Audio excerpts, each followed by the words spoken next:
कहते हैं महरौली की इस बावली में सिर्फ पानी नहीं था, यहाँ दफन हैं कई अधूरी कहानियाँ, डर और वो राज जो आज तक कोई नहीं समझ पाया।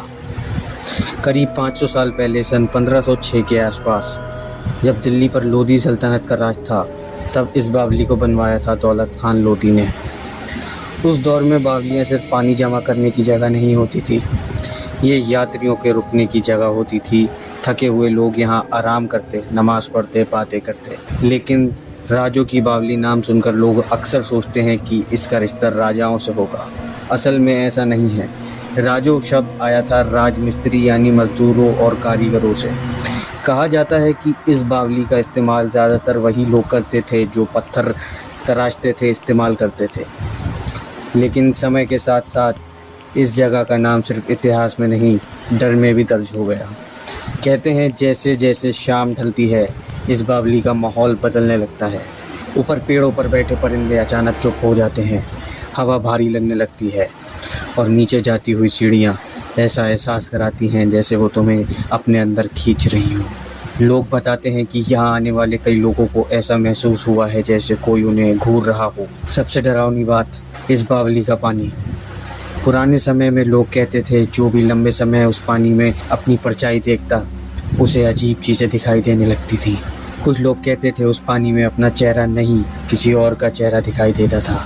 और कुछ ने दावा किया कि उन्हें ऐसा लगा जैसे पानी उन्हें अंदर बुला रहा हो। धीरे धीरे अफवाह फैल गई कि इस बावली में कुछ है। कहा जाता है कि कई साल पहले एक लड़का अपने दोस्तों के साथ यहाँ घूमने आया। सब लोग आपस में मजाक कर रहे थे, वीडियो बना रहे थे। लेकिन वो लड़का अचानक चुप हो गया। उसकी नज़र बावली के पानी पर टिक गई। दोस्तों ने पूछा क्या हुआ? उसने धीरे से कहा नीचे कोई खड़ा है। दोस्त हंसने लगे, लेकिन वो लड़का लगातार पानी को घूरता रहा जैसे किसी ने उसे सम्मोहित कर लिया हो। कुछ देर बाद वो सीढ़ियों से नीचे उतरने लगा, धीरे धीरे, एक एक कदम। उसके दोस्तों को लगा कि वो मजाक कर रहा है, लेकिन फिर उसने अचानक कहा वो मुझे बुला रहे हैं, और कहते हैं कि उसने अगले ही पल पानी में छलांग लगा दी। जब उसे बाहर निकाला गया वो जिंदा था, लेकिन उसकी हालत बदल चुकी थी। कई दिनों तक वो सिर्फ एक ही बात दोहरा रहा था, वो नीचे रहते हैं, वो नीचे रहते हैं। अब ये कहानी सच है या सिर्फ अफवाह, कोई नहीं जानता। लेकिन आज भी कई पैरानॉर्मल इन्वेस्टिगेटर रात में यहाँ शूट करने आए हैं, और उनमें से कई लोगों ने अजीब आवाज़ें रिकॉर्ड होने का दावा किया है। एक और बात जो लोगों को डराती है वो है यहाँ का आर्किटेक्चर। ऊपर से देखने पर ये बावली जितनी खूबसूरत लगती है, नीचे जाते जाते उतनी ही रहस्यमय होती जाती है। पत्थरों के लंबे गलियारे, अंधेरे मेहराब और गहराई में वो उतरती सीढ़ियाँ, ऐसा लगता है जैसे ये जगह किसी और की दुनिया का दरवाज़ा हो। दिल्ली के बुजुर्ग लोग कहते हैं कि पहले यहाँ रात में कोई नहीं आता था, क्योंकि कई चौकीदारों ने दावा किया था कि रात के वक्त उन्हें सीढ़ियों पर किसी के चलने की आवाज़ सुनाई देती है।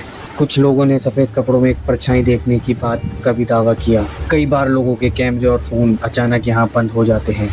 अब हो सकता है ये सिर्फ एक वहम हो या फिर उस गहरे सन्नाटे का असर।